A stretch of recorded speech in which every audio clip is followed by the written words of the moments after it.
welcome back to Tactics Talk with Guido. Thanks for tuning in, guys. As always, appreciate your support. Getting through all of these replay analyses slowly today, but I'm just about at the end. Got a pretty good one here from Captain Obvious from the clan Hive. He's in his Tier 8 T26 E4 Super Pershing, which is a Tier 8 premium American medium tank, which fights a lot like a heavy tank. He's on Winter Himmelsdorf, which is different from Himmelsdorf because it's winter. He's in a 357, and this is a great setup for him. He's on Encounter, which is interesting decision for me to go down low, but let's see how that works out, because even though Guido talks a lot about, I'm talking about myself in the third person, even though I talk about a lot, about, at some point I will speak coherently. I talk a lot about going to the high percentage play, in this case going up to the hill, winning the hill, and then coming down. There are situations where doing something different can work. So let's see how Captain Obvious handles it. He blitzes down into the Banana Road. I heard one of the Russian devs or Byelorussian or whatever it is. Anyway, one of the devs from Eastern Europe call it the Banana Road. I have never heard it called the Banana Road on NA. I've heard it called Tank Alley. I've heard it called a dumb place to just drive up the middle of, Captain Obvious. But guess what? No one's here. So he continues on. That Fury is on the other side of the road. That's just kind of one of those mini-map awareness things. You should know that he's not there. You're looking at him, but he's not going to show up unless you come around the corner. Now, I'd be very careful right here because that was your view the whole time. And guess what? You had a guy down there. You could have seen, once again, mini-map awareness. I think if you stopped right here behind this rubble pile, you actually had a shot on that T-71 DA. And what you're affording him right here is a shot into the side of your turret, plus you're now spotted.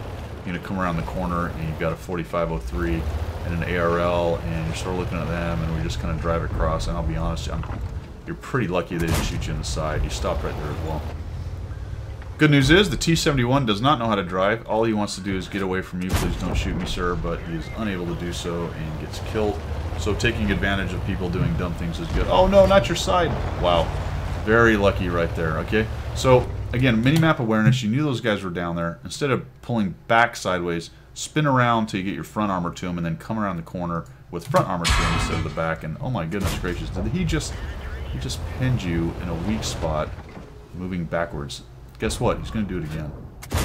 Nope, he stopped. Maybe he's aiming. Oh my gosh. He pinned you again.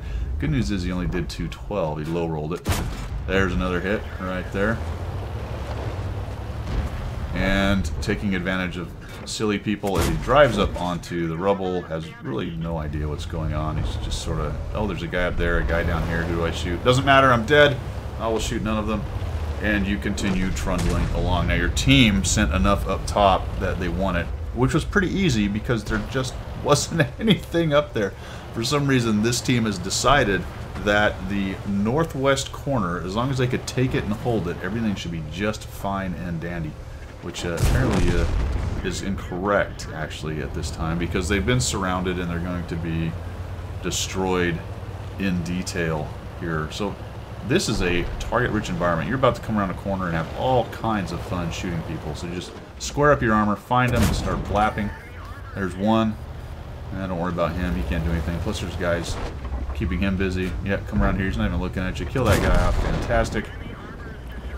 We got that guy on our left. But again, I would ignore him. He's not doing anything. There's an M10. We got a KB2. Let him go by. Alright, man. This is the part that drove me a little bit batty here. Alright, so square up your armor, man. You keep giving them... Oh, look out there, M4 thing. There you go. That's more or less front armor. Doing pretty good. A little soda straw action. Yeah, take that hit. There you go. Take that shot. And then we drive forward. Oh, turn right. Turn right. Give them your hold. No. No. Oh, my God. Front armor. Front armor. I don't know why the RHM did not shoot you. And that guy's like, thank you very much. Front armor. Very good. Or side armor. So that's one of those kind of skills you need to work on as you're trying to get better. It really is a basic skill. When you're moving forward against enemies like that, try to give them as much of your front profile or whatever is your best armor profile, typically the front. With some angle is usually better. But you certainly don't want to drive out sideways and let them just continually pop you in the side, even with an advantage like that. Now, there may be a point at which you want to pop out sideways and get a quick hit, because that is the fastest shot you can get. But in a case like that, where it was very easy for you to just shift slightly right, put your front armor to him, while you were reloading, there was no reason to keep your side to him. So that dead horse has been beaten long enough. The KR decided that fighting from this little train station was the best idea, which it was not. Now, that was a terrible enemy team, but you definitely took advantage of your opportunities. Nice game. 5 kills, 2,500. Things for you to work on, most definitely. Try to get out of the soda straw. You tend to point in one direction with your camera and your gun, and that's all you're paying attention to. You need to work a little bit more with your camera technique, zooming out, looking around, taking advantage of the mini-map and things around you. You missed a couple shots coming in there, but overall, just kind of trundling through and cleaning guys up, destroying them in detail is always a fun game, but a bad enemy team does help with that. All right, man, good job, good game. 2,500, 42, not 4,200, 420 bounce, 211 assisted with the Super Pershing. Pretty good American premium tier 8 medium tank. All right, guys, hope you like what you saw. Hope you learned something. If you did, make sure you subscribe to the channel, and as always, we will see you.